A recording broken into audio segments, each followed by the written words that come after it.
In this unit, we're going to talk about sums of random variables, in particular, how to bound probabilities involving sums of random variables. And the reason we're going to need bounds is that often it gets to the point where doing exact calculations, even in the very simplest of cases, is just hard. It might be hard to do with pen and paper, might be hard to carry out computationally. And in all of these cases, we might want to rely on some kinds of upper and lower bounds to get a sense for where those probabilities lie without having to carry out the hard computations. Okay, so recall that the behavior of n random variables, which we were calling x1, x2 on up to xn, we could fully describe their probabilistic behavior by their joint cumulative distribution function, or CDF in general. Okay, so we had this notation, f of x1 up to xn, and that was the probability that x1 is less than or equal to little x1 on up to xn is less than or equal to little xn simultaneously. In the discrete case, we use the joint PMF instead of the joint CDF in most problems. So there's the probability that the random variables are exactly equal to some values, little x1 up to little xn simultaneously. And in the continuous case, we use the joint PDF. That was the density of probability, right? So the density of probability with n random variables is equal to the nth order partial derivative, taking one partial derivative with respect to every variable of the joint CDF. Okay, and often we're not interested in just the values of all the random variables in some configuration. We might be interested in some function. Okay, so here let's just focus on sums and averages. Let me quickly motivate why you might care about this. Maybe what you're doing is repeating a Bernoulli P experiment n times, right? And you're interested in estimating what that true P is by just averaging the number of successes that you see. It's a very reasonable thing to do.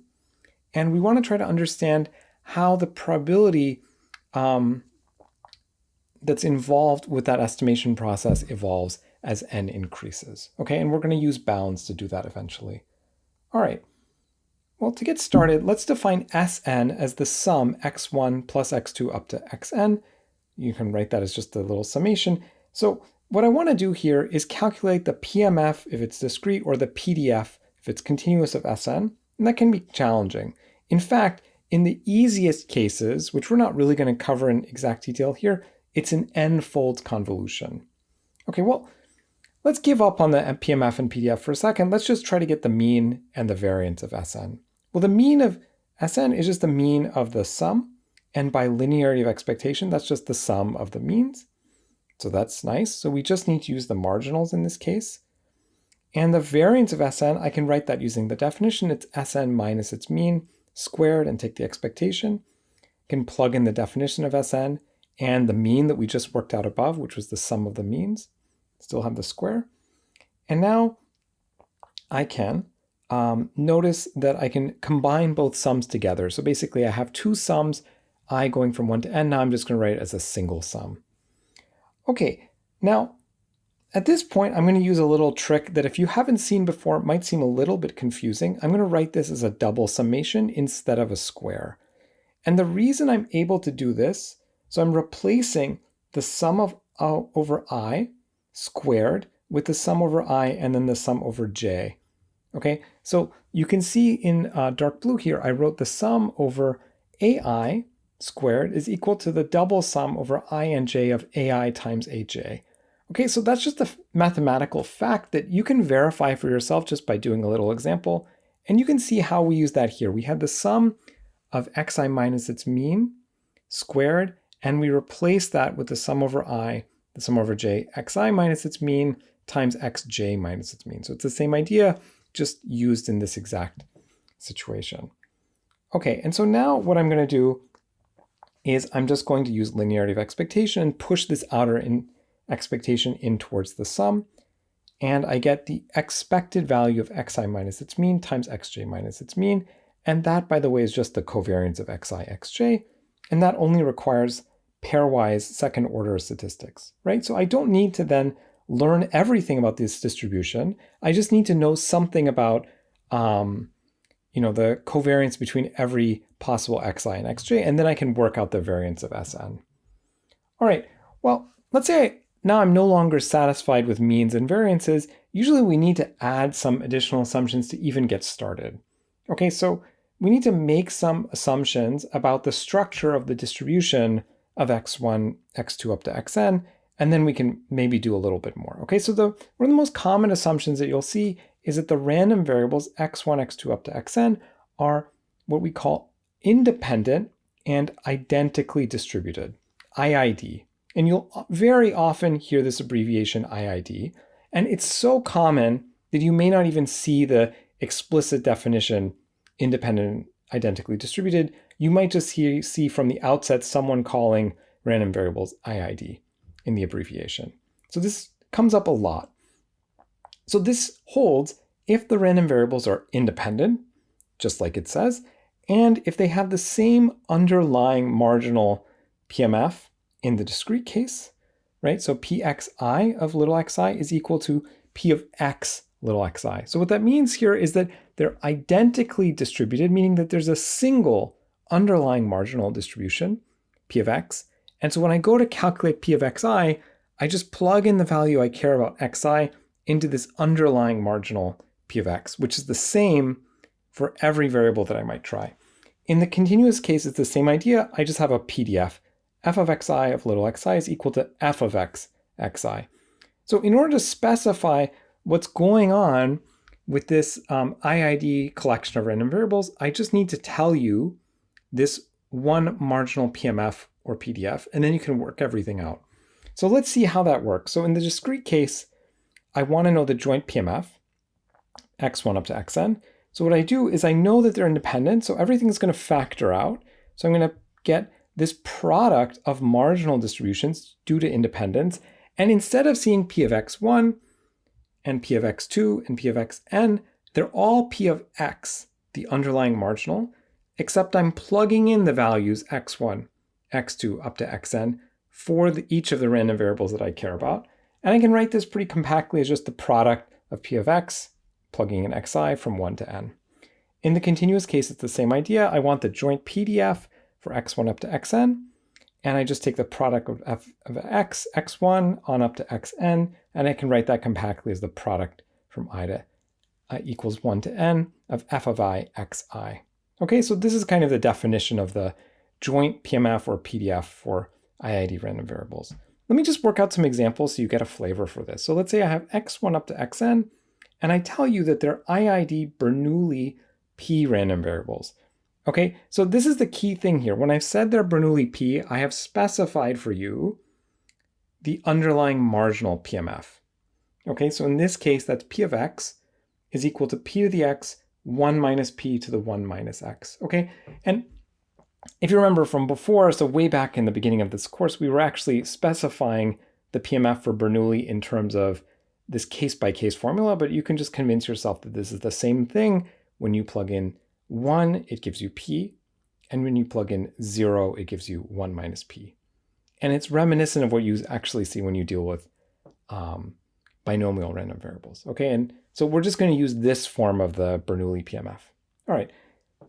So now when I come to write the joint PMF of these IID random variables, what I'm going to do is take the product of this marginal PMF, plugging in each value x1 up to xi, right? And so that's what this is actually the full joint PMF. It's just this product.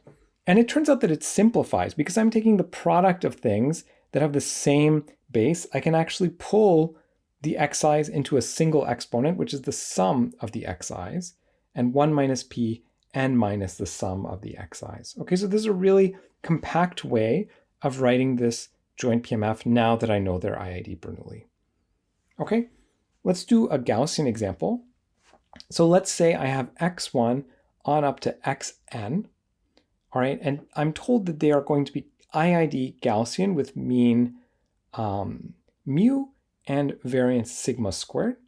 So the PDF, the marginal PDF that I get is 1 over root 2 pi sigma squared e to the minus 1 over 2 sigma squared x minus mu squared. That's the form of the Gaussian PDF. Okay, so the joint PDF f of x1 up to xn plugging in the values little x1 up to xn, is just going to be the product of this marginal PDF plugging in each value x1 up to xn. So I'm going to get 1 over root 2 pi sigma squared e to the minus 1 over 2 sigma squared xi minus mu squared. And that works out to be 1 over this normalization term, 2 pi sigma squared to the n over 2, times the this e, which I can kind of pull in these products and write it as the sum. So I write minus 1 over 2 sigma squared, sum of xi minus mu squared. Okay, so that's, again, a nice compact form for the joint PDF now that I know that they're IID Gaussian. So what about the mean and variance for the sum? Okay, so the sum of x1 up to xn. If I know that xi, the xi's are IID random variables, so x1 through xn are IID, then the sum, its expectation is going to be the expectation of x1 up to xn summed up, which is just n times the expectation of x, because they all have the same underlying marginal, so they all have the same mean e of x. What about the variance of Sn? Well, that's just the sum of the variances, right? Or sorry, the variance of the sum. And using the fact that they're independent, this is going to turn out to be n times the underlying variance of x. And so these terms I have to compute using the marginal PMF p of x or PDF f of x. Okay, so the idea here is that now I know these are IID, I just have to compute a single mean or a single variance and then multiply it by n.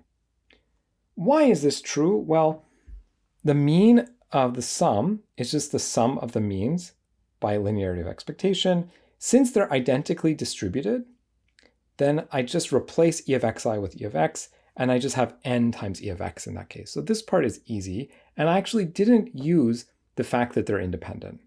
Okay, so I'm not actually using that assumption. I'm just using the assumption that they're identically distributed. The variance, when I take the variance of the sum, remember the formula for this that we worked out above was the sum of over I and j of the covariance of xi, xj. And so I'm going to write this as a sum where I've broken out the terms where I is equal to j and j is not equal to I. Okay, so I have this is the same double summation, but now inside I've isolated this term where I is equal to j to give me covariance of xi, xi, and all the rest where j is not equal to I have covariance of xi, xj. And that term is actually going to be 0 because they're independent, right? So I know that xi and xj are independent if the indices are not equal. Whereas if xi, if I take the covariance of xi with itself, I always get the variance of xi. So that's what I have here. And now I can just use the fact that they're identically distributed, so they all have the same variance. So I get n times the variance of x. I can repeat the same idea if I want the mean and variance of the average, mn. And this notation we're introducing here, m sub n, is going to show up a lot. So this is the first time we're seeing it, but we're going to see this more and more. So that's just the sum divided by n. It's the average. Again, I'm using the assumption that they're IID random variables, x1 up to xn. I get that the mean of this average is just the average of the sum divided by n, which is its e of x. And the variance of mn is now going to be the variance of 1 over n, the sum up of xi going from 1 to n, and that's 1 over n times the variance of x. Why is that true? Well, for the mean, it's obvious. All I've done is I've scaled by 1 over n, so that 1 over n pulls out, and I use the same thing I had above, which is the mean of the sum is n times the mean of x, so the n and the 1 over n cancel. Whereas for the variance of 1 over n, the sum going from 1 to n of xi, then I have 1 over n squared pulling out of this variance term before I get the sum. And the reason for that is the variance of ax is a squared times the variance of x. So this is a formula that we developed a long time ago, and I'm just using that to pull out 1 over n as 1 over n squared. Right now above, I worked out the variance of the sum. So I have 1 over n squared times n times the variance of x, and then I'm left with 1 over the variance of x. And the key point here is that the variance of the average is going to 0 as n is increasing, whereas the mean is holding constant, right? And that makes sense. It's basically telling me as I average in more and more terms that are IID, I'm getting a sharper and sharper estimate of the underlying average, which is varying less and less. Okay. Okay, so let's say now I've figured out how to work out the mean and variance. I want to know the probability of some event, okay? And I know the mean and variance. So maybe I'm comfortable computing the mean and variance for sums of random variables. So in general, I would need to know the exact PMF or PDF to work this out. But we can actually develop bounds using only this information that we have so far, which is the mean and the variance.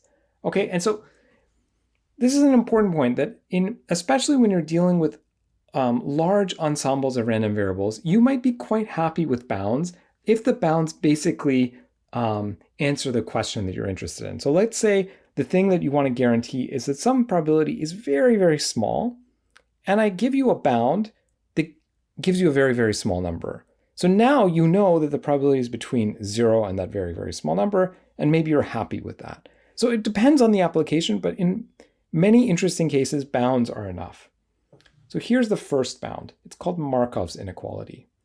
Okay, and so it makes the assumption that the random variable is non-negative. Okay, so it's a non-negative random variable x.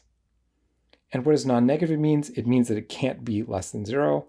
And I pick any constant that I want, which is greater than 0. The probability that x is greater than or equal to that constant is the mean divided by the constant.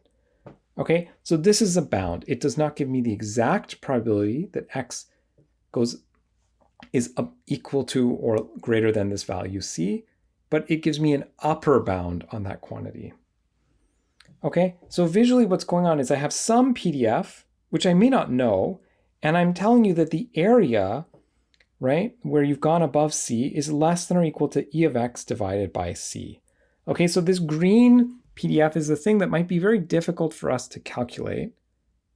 Okay, but I can at least guarantee something about this total area of this event, x being greater than or equal to c, using only my knowledge of the mean. I don't need to know anything else about the random variable other than it's non-negative, and I know its mean. Why does this work? This is kind of a weird idea. Well, I just write out the mean for the continuous case as x times the PDF integrated out from negative infinity to infinity. Well, the first thing I can do is I can set my first integration limit to be starting from 0, because I know it's non-negative. There's nothing before 0. And I'm going to integrate that up to c, this threshold that I care about. I'm going to have a second integral where I'm integrating from c to infinity. Okay, so this covers the range 0 up to infinity where the random variable lives. Okay, and so this is not a sequence of steps that I would expect you to come up with on your own on the fly, but you can appreciate why this thing is true. Okay, so we're going to now put down a lower bound. So this first integral is lower bounded by 0 because it's a probability and it can't be negative. That's easy. And this second term, I'm just going to leave it as is for now. Okay, so far I haven't really done anything. I just threw away this first integral. Okay, and this second integral, I'm going to say that, well, it itself is lower bounded by c times the integral of c up to infinity of the PDF. And the reason is, once x is ranging from c up to infinity, x can't be any smaller than c. So I plug in c for x. That's a lower bound on the value of c over the range of this integral, right? And now I'm just left with an integral from c to infinity of the PDF. And that's actually the probability that I want, right? So the reason is, since I'm integrating from c to infinity, x in this region cannot be less than c. And so this is c times the probability that I care about. And so if I just move some terms around, so basically if I just divide both sides of these inequalities by c, I get the expected value of x divided by c is an upper bound on the probability that x is greater than or equal to c. If you want to do the same thing in the discrete case, it's easy. Just go through the same argument, replace every integral with a sum. Okay, we're not going to do that here. Okay, and again, this argument is not something that I would expect you to be able to reproduce on the fly, but you can just kind of stare at it and appreciate why this inequality holds. Let's use it. Okay, so let's say that you have a random variable. Okay, and let's say your random variable x turns out to be binomial 10 1/2 random variable. Okay, and we're just doing this for the purpose of having a simple example. We know the PMF for a binomial 10 1/2 random variable. Let's just try to use this. So we're going to use Markov's inequality to upper bound the probability that x, our random variable, which turns out to be binomial, the probability that x is greater than or equal to 9. Okay, that's what I'm interested in. So remember, Markov's inequality, which was on the previous slide, gives us control over events of this form. So it says the probability that x is greater than or equal to some constant c is upper bounded by the mean of x divided by c if x is non-negative. Okay, so what do we have in this case? So we just need to verify that this holds. Since it's binomial, we know it's non-negative because the range of a binomial random variable is 0 up to n. In this case, it's going to be non-negative, and it has mean 10 times 1/2, which is just n times p, which is just 5. And the threshold that I care about is 9. So I set c equals to 9 to get that the probability that x is greater than or equal to 9 has to be upper bounded by 5/9. And now I can compare to the exact value. Okay, because it's binomial, I can work out the exact value using the PMF. So the probability of that is just going to be 10 choose 9, 1/2 to the 10, plus 10 choose 10, 1/2 to the 10. And this works out to be something like 0.0107. Okay, and so I worked that out behind the scenes, but you can verify that for yourself. Okay, so this estimate is not quite right because, you know, it's fine. It gives us a value like 0.5555 when the true value is 0.01. So 0.555 is definitely an upper bound on 0.01, but maybe it's not a very good upper bound. Okay, well, let's repeat the same thing. Okay, so let's go through the same exercise, and now I'm actually going to say that the random variable x is going to be Poisson with parameter 5. Lambda is 5. Okay, and so in this case, we know the mean is, again, x equals 5, right? So it turns out I actually don't need to change anything in my upper bounding process. I have the same mean, I have the same threshold, so I get the same bound. Probability of x is greater than or equal to 9 is less than or equal to 5/9. So this is kind of the point that it doesn't actually use any facts about the random variable other than it's non-negative and it has a given mean. And it's not using anything about the finer grained structure of the fact that it's binomial or Poisson. And in fact, they have the same bound because in this particular choice, it has the same mean. Let's compare the exact value. Okay, so for the exact value, the probability that x is greater than or equal to 9 is 1 minus the sum going from 0 to 8 of 5 to the x over x factorial, e to the minus 5. That turns out to be about 0.0544. Again, so it's kind of a tenfold overshoot, but it's a little bit of a better estimate than it was for binomial. And the question that we might have after this, seeing that it's not such a sharp bound in these two cases, is can we do better? Can we improve this bound? Right? That's a very natural question. Can I come up with a better upper bound? And the answer is not really, so I actually need to know more. So I would need to give you additional information informing your bound, which we're going to do in a moment. But the point here is that Markov's inequality is sharp. Okay, what does sharp mean? This is a kind of more subtle notion, and all it's saying is that there exists a random variable for which this is actually giving you the exact value. Here's the PMF for that random variable. So it turns out to have value 5/9 for the PMF when x is equal to 9, and 4/9 when x is equal to 0. So this is kind of the game that you play.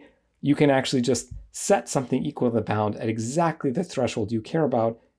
You can check that this will actually have mean of x is equal to 5, as we had above, and the exact value that the probability of x is greater than or equal to 9 is exactly 5/9. So just by the existence of this example, we know that we can't improve Markov's inequality because all it's using is the non-negativity and the mean. And here's an example which you can easily generalize to any values you want, where that inequality can't be improved any further. Okay, let's look at another inequality. Okay, so the next one we're going to look at is called Chebyshev's inequality. all right? And it's bounding a slightly different kind of event. So it says for any random variable, now it doesn't have to be non-negative, and any constant c greater than 0, the probability that x deviates by its mean by more c or more is upper bounded by the variance of x divided by c squared. Okay, so that might be a lot to take in. Let's visualize this. Okay, so here's a PDF that we may or may not be able to compute. Here's the mean. Here's the mean plus c. Here's the mean minus c. So what we care about is when does x actually live in this area where it's more than c away from its mean. And what I can tell you is that probability or that area is less than or equal to the variance of x divided by c squared. So it's basically asking, when does x get too far from its mean? You get to pick what too far means. And the probability of it doing that is controlled by the variance of x divided by c squared. And by the way, this is kind of getting at a deeper notion of what variance of a random variable means. It controls, how much it deviates from its mean. Here's a precise way of understanding that compared to what we were doing before. Okay, so let me just write out what I was just telling you. So the intuition here is that the probability that x deviates from its mean, e of x, by c or more cannot be larger than the variance of x divided by c squared. So why is this true? Well, it's easy. We just use Markov's inequality. So remember, Markov's inequality bounds the probability that y is greater than or equal to b for some by e of y divided by b if y is non-negative and b is greater than 0. Okay, so I changed the variable names here, and you'll see why. What I'm doing is I'm setting y equals to x minus the mean squared, okay? And b is equal to c squared. So I'm just going to plug in those choices. Before I plug in those choices, notice that the mean of y is the mean of x minus its mean squared, which is the definition of the variance of x. And so the probability that x minus e of x is greater than or equal to c is the probability that x minus e of x squared is greater than or equal to c squared. I just got that by squaring both sides of the inequality. By the way we've defined it, this is the probability that y is greater than or equal to b. And this has to be less than e of y divided by b by Markov's inequality. And plugging in the variance of x divided by c squared, I get Chebyshev's inequality. So Chebyshev's inequality is one particular take on Markov's inequality, but it can actually give us some insight into how to use that in a more effective way. All right, so we're going to just end with an example here. So let's say, in this case, we're going to get 1,000 random variables. So I have x1 up to x 1,000, and they're going to be IID Bernoulli 1/2 random variables. Okay, so what I want to do is I want to actually use Chebyshev's inequality to upper bound an event, okay? And so I'm going to put that event in the same form that Chebyshev's gives me. So I want to upper bound the probability that the sum, right? We were interested in sum. So here's a sum. The sum, 1 up to 1,000 of xi, deviates from its mean, which we're going to have to work out, by 100 or more. Okay, so let's just write out Chebyshev's inequality so we have everything in one place. So Chebyshev's inequality tells me that the probability that y deviates by its mean by c or more is upper bounded by the variance of y divided by c squared. Okay, and the way that we are defining y here is the sum of x 1 up to x 1,000. So the mean of y is the mean of this sum, which is going to be by linearity of expectation, the sum of the means, right? And by virtue of the fact that these are IID, all the means are the same. They're actually all equal to 1/2. So this is just 500. What's the variance of y? It's just the variance of the sum. And using the fact that these are independent, I can write this as the sum of the variances. I can't do this in general, but if you kind of back up to earlier in this video, you'll see that we actually used independence to write down a formula like this. And this is just the sum of the variances, which turns out to be 1/4. And so then this is just 250. And so this step here was the one I used independence. And you can kind of go back and see the variance of a sum of IIDs to see where we, in fact, got that formula. Okay, so I'm going to plug in now. So I'm just plugging in all of these terms into my Chebyshev's inequality. So I have the sum of the xi's from 1 up to 1,000 minus their mean, which is 500, greater than or equal to 100, the value I care about. That has to be less than or equal to their variance, 250, divided by c squared. Here c is 100, so 100 squared. Okay, so this is going to be 250 over 10,000, which is going to be 0.025. All right, what is the exact value? Well, it turns out that this sum of IID Bernoulli's is in fact a binomial 1,000 1/2 random variable. Okay, so this event I can actually work out exactly using MATLAB or some other algorithm, and it turns out to be about 2.73 times 10 to the minus 10. Okay, so this bound is quite conservative. It's much too large, even though it is an upper bound, it's quite far. Can I improve on this? So here's the point I want to make just at the end here. So you can often improve on these bounds by using more and more assumptions about your random variables. So let me give you an additional assumption here. So note that the use of Chebyshev's inequality above did not use the fact that the x1 through x1000 are IID. It only used their variance. It did not use the fact that they're IID. So let's come up with an inequality. I'm just going to give you one. We're not going to show why it's true. That uses the fact that they're IID and bounded random variables. Okay, so what bounded means here is that they live in an interval between a and b. So each xi has to live within a and b. So by the way, for the Bernoulli random variables, that was just 0 and 1. So now, for any constant c greater than 0, I have Hufting's inequality, which is the probability that the sum of these random variables deviates from their mean, which is the the mean of their sum, by c or more, is upper bounded by 2e to the minus 2c squared over n times b minus a squared. Okay, so maybe that's a lot to take in, but we can kind of just churn through it and plug in the numbers. We're not going to see exactly how to derive this. I can point you to your lecture notes, but basically, this is just a different inequality that we can use that is going to explicitly use the IID assumption, and we can apply it to our example. Okay, so in our example, we had n equals 1,000, b equals 1, a equals 0, and c equals 100. So I'm just going to plug in all those values.